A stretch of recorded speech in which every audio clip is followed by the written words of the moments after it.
شكرا يا ربي شكرا هديت قلبي شكرا نورت دربي شكرا شكرا يا رب.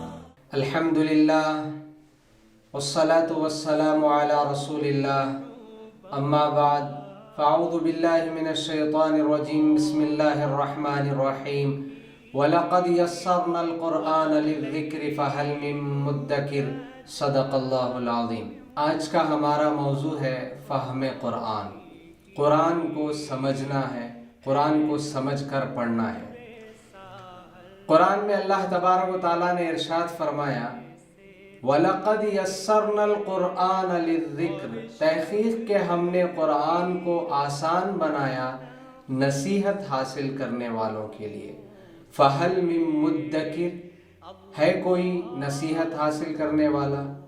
تو اللہ نے قرآن کو سمجھنے کے لیے بہت آسان بنایا ہے۔ اور ایک جگہ اللہ سوالیہ انداز میں ہم سے پوچھتے ہیں افلا یتدبرون القرآن، کیا اے مسلمانوں، اے مومنوں، کیا قرآن میں تم غور و فکر نہیں کرتے؟ میں نے اس میں کیا نشانیاں رکھی ہیں، کیا احکامات میں نے نازل فرمائی ہیں، کیسے واقعات میں نے اس میں پیش فرمائے ہیں؟ تم کو قرآن میں سمجھنے کی، اس کو پڑھنے کی، سمجھ کر پڑھنے کی آج ہم تمام مسلمانوں کو ضرورت ہے۔ پیارے بھائیوں، حضرت عمر رضی اللہ عنہ کے بارے میں مروی ہے انہ تعلم سورۃ البقرۃ فی 12 سنۃ، کہ حضرت عمر کو سورہ بقرہ سمجھنے کے لیے 12 سال لگے ہیں، سورہ بقرہ کو سمجھنے کے لیے۔ تو ایک بڑی شخصیت صحابی کو قرآن سمجھنے میں اتنا وقت لگائے، ہم بھی کوشش کرنا ہے تھوڑا تھوڑا ہی صحیح ہم کو قرآن سمجھ کر پڑھنے کی آج ضرورت ہے۔ خصوصاً ماہ رمضان میں ہم کو قرآن مجید سمجھ کر پڑھنے کی کوشش کرنا چاہیے۔ حضرت حسن بصری علیہ الرحمہ کا قول ہے، انہوں نے کہا نزل القرآن، قرآن اترا ہے لیتدبرا، تاکہ اس میں غور و فکر کیا جائے، تاکہ اس کو سمجھا جائے، ویعمل بہ، اور اس پر عمل کیا جائے۔ عمل کب ہوگا؟ جب آپ سمجھیں گے تب اس پر عمل کر سکتے ہیں۔ پھر انہوں نے آگے فرمایا فَاتَّخِذُوا تِلَاوَتَهُ عَمَلًا، چنانچہ اس کی تلاوت کو عملی طور پر ہم انجام دیں گے تو اس کا بہت زیادہ فائدہ ہوگا۔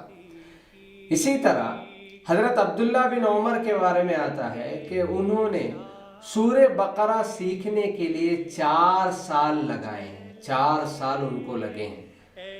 تو ہم تمام مسلمانوں کو چاہیے کہ قرآن میں اللہ تبارک و تعالیٰ پوچھ رہے ہیں کہ کیا تم غور و فکر نہیں کرتے؟ تو ہمارا روزانہ کا وقت ایک آدھا گھنٹہ یا 15 منٹ ہی ہم قرآن کو سمجھنے کے لیے نکالیں گے تو ہم کو معلوم ہوگا کہ اللہ قرآن میں ہم سے کیا گفتگو کر رہے ہیں۔ ہم محلے کی مسجد کے امام صاحب یا کوئی عالم دین یا اچھی جانکاری رکھنے والے سے دوستی کر کے قرآن کے بارے میں اس کے اندر کیا احکامات اللہ نے رکھے ہیں اس کو ہم جاننے کی کوشش کریں گے تو آسانی سے ہم کو معلوم ہوگا۔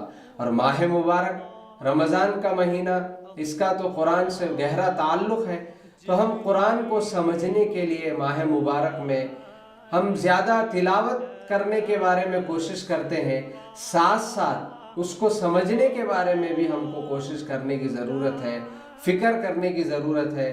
کیا کیا اللہ نے جنت کی خوشخبریاں سنائی ہیں، جہنم کی وعیدیں اس میں بیان کی ہیں، انبیاء کے واقعات اس میں بیان کیے ہیں، ہماری زندگی میں کیا کرنا ہے کیا نہیں کرنا ہے اس کے احکامات اللہ نے قرآن مجید میں اتارے ہیں۔ تو ہم کو فکر کریں گے، سمجھیں گے تو ہم کو معلوم ہوگا۔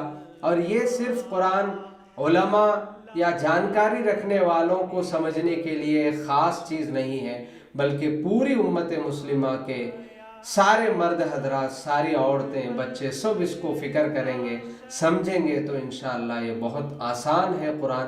اور اللہ نے فرمایا وَلَقَدْ يَسَّرْنَا الْقُرْآنَ، تحقیق کہ ہم نے قرآن کو آسان بنایا تو اللہ تعالی ہم کو قرآن کو سمجھ کر پڑھنے کی توفیق عطا فرمائے۔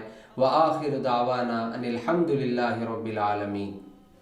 رسول اللہ صلی اللہ علیہ وسلم نے ارشاد فرمایا الدین النصیحہ، دین خیر خواہی کا نام ہے۔